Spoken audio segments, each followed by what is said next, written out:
We got a surprise. We got a surprise guest for you to do. I don't know if you knew we got a guest for you. Special guest. A special guest. World-class talent. You come around for a second? Let me show you. G hooked it up in effect. We're connected, man. Come right over there. Oh, yeah, he got it. You see me? You can't see you. Where you want me at? Right here? Can you see me? Peace, God. We got a special guest in the building, man. I had no idea you was about to be on the platform, man. Mark Curry caught me off guard, man. But Tupac cousin, William Lesane. So since we have you here, right, G, you was telling me about how you was with Tupac in Atlanta before he got shot at Quad Studios, right? I begged him not to go to New York. Yeah, he was telling me about that. I was driving his car and dropped him off at the airport when he got shot. And I told him every time somebody say they coming out of New York and they go back to New York or Detroit or Chicago or LA, they never make it back. So I didn't want to hear it. And I finally made it. He got all his cars down here, got his house, got all his stuff in Atlanta. He was like, I got a lick. I got to go get this money, G. I was, please don't go back, dude. So take me through that. You know, you taking Tupac to the airport and him getting shot a day later. So I got cool with Pac. He brought the cars down. I meet Bill, I meet G, and I meet the whole family, right? Then Short come down. We all click up, and they're making records together every night. So I used to pay my brothers to stay up with them because dude never went to sleep. He'll come pick me up from the rim shop every day after we hooked up his Seville. He had an old school slap back, digging in the scene with a Gangster lean Seville that he loved more than a $200,000 BMW that he had that was fashioned after Haitian Jack. Pac and Big got all their style and kind of swag from Jack, because Jack was like the leader out of New York with all the Versace and the Gucci and all the, if you got a Rolex watch, yeah, they probably, he was the first to set that pace as far as the proper etiquette in rap music. And I had just customized his car, put some Izevs on his car. He wanted his wheels better than Jack's wheels. I did Jack's too. And I'm like, Pac, we're gonna go to the club tonight. Let's just go kick it. We make some songs. Let's stay here. He was like, I gotta go to New York. I gotta go to New York. I'm like, man, don't go back up there. I got a bad feeling. He was like, I'm going back up there, Jay. I gotta get this money. You want me to continue paying you, right? I was like, okay, you need to go back. So I dropped him off at the airport. I go to Atlanta Live. I parked the car right in front. I wanted to show it off. I got parked car, got Izevs on there, some Detroit type shit, right? And I go inside the club. It was a boy with the 69 Boys DJing in there from Magic City. And it was the first time I ever seen a whole club cry, right? And I'm sitting there, I'm like feeling myself. I'm like, yo, I'm working with Pac. It's my favorite rapper, right? I got money. I got this dude car outside. I'm about to go flex. So I get him some Henny, drink some Remy, and G called me. He said, take that car, take everything off of it, sell that motherfucker. We at war. Bring that shit to me. I'm like, Pac just got shot. I'm like, oh, you got to be kidding me. So I was like, you know what? Nobody knows. I said, I'm just going to get this drink. And then the 69 boy, he got the word. Once he got the word, he said it, and they started playing Pac records back to back. And every girl in that club was crying, right? The niggas started crying trying to catch the girls. Right. Then I seen Kevin Wells, Claude Austin. I don't know if it was Dave Gates or Bees. One of them other rowdy niggas was with there. I know these were some real players in Atlanta that would never be in a VIP section together at one time, right? Because they got too many women. They don't want to come up on them. So I'm watching them with Jack, and Jack over there going, they playing Tupac. He going, Tupac, come, Tupac. I'm like, how you niggas go from Tupac to Tupac is your boy? You brought him to me to put some rims on his car and all that shit to be like you. But now it's him. And I see Claude. I know Claude don't want no part of that shit. I know Kevin Wells don't want part. I can see they so uncomfortable. But Jake is passing out champagne. Jack is. He making them niggas sit down there while he's saying. So I was thinking, I was like, you know what? I'm going to tell Bill and these niggas. So I left, went, took the car back to G. G came, picked it up. And I was sitting there. I was like, you know, Jack was my man. And Pac was my man. And I just met y'all. And I'm like, do I tell these niggas I think Jack did this? And I was like, no, I ain't gonna say nothing. I stayed out of it, right? Then the next day, I go back to the same club again. Now he in there again.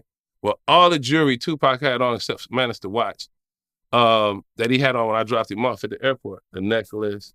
He had everything on. And he was in there going, again, and he had buying everybody champagne. Was like, Tupac.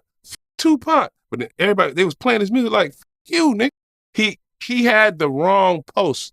I guess something personally happened between him and Pac. And he thought that, that the majority of the crowd was going to go with him with that. And he lost the moral majority once he started doing that shit in Atlanta Live.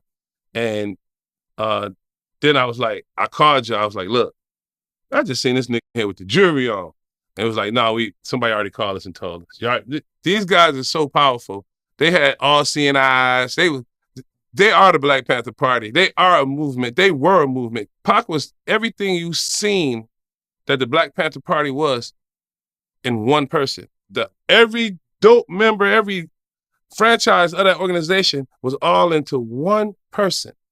And he carried that proudly, and he can articulate it. You know what I'm saying?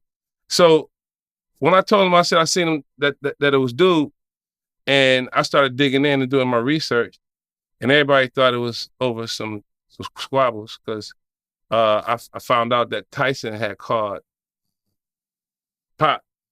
They was up in New York or something. He was with Big, and him and Big had been beefing, but then they finally getting back together. So he in the restaurant kicking it, and Tyson said, nigga, coming up funny money on the paperwork. Jack's name was on the paperwork. So just so happened it was a New York Times writer there that heard it and posted Madonna linked to drug czar Haitian Jack or something like that, right? And she fired his ass. So then then Jack was like, I'm going to kill that Tupac motherfucker, making me lose Madonna. Because he had total control over her whole shit, right? And she fired him. And Henchman was in there telling Biggie and motherfucking Puffy, y'all some studio fucking gangsters. We gonna kill fucking Pac, and we'll kill y'all niggas if y'all got something to do with this shit. And just so happened, that's when I dropped the nigga off, and he went to that studio. In that studio, when you open up the elevator, you're inside the studio going up the elevator. So he gets there, and they had their little incident or whatnot, and I guess one of them must have shipped the jury back. But I heard it from a very reliable source. I always thought Jack had commissioned that shit. But they say Jack had nothing. He didn't commission that. That was something that Henchman and them had automatically done because they was beefing or whatever. So he ended up going to jail. At the time he had to go to jail. So I never really seen him again because he ended up going to Rikers Island. Then Suge went up there and saved him. Then he did what he did on the East Coast, West Coast, hit him up, all that. Then he gets to the West Coast. He called me and said he was on his way back to Atlanta. And then he flew to Vegas, and the rest was history. But he was supposed to be back on his way to Atlanta, come to beat up my brother. He's coming to beat up my brother. So when all this was happening that he said, I was in New York. I came to New York with Pac to shoot the movie Bullet during this time. I had come to New York with Pac. He was in New York to shoot Bullet. That's what he was in New York for.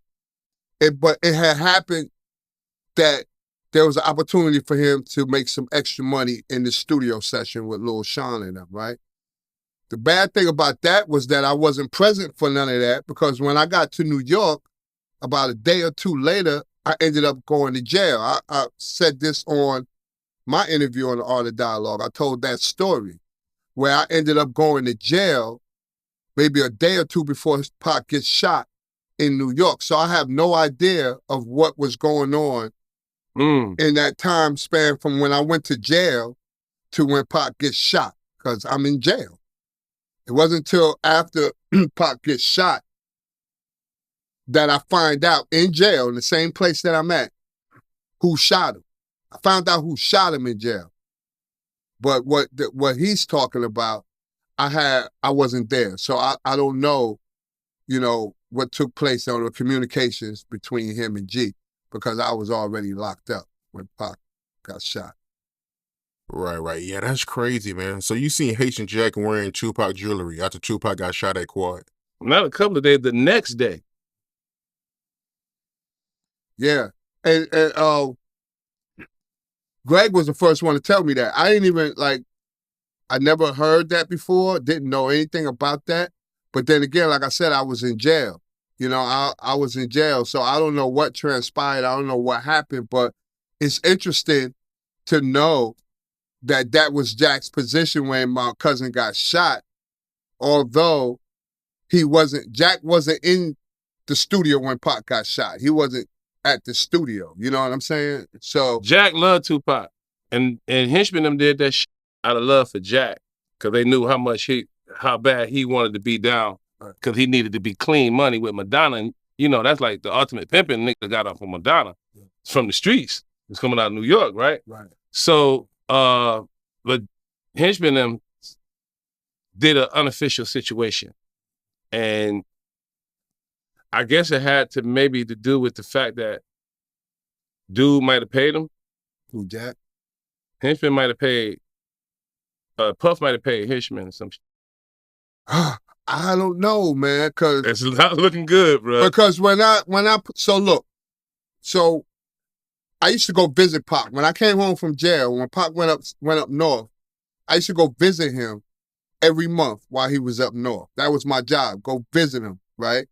And we used to have these conversations about what happened to him when he got ambushed at the studio in New York. Mm-hmm. And my conversation was from a perspective of understanding New York street culture, right? Understanding the gangster culture in New York, because that's what I grew up in.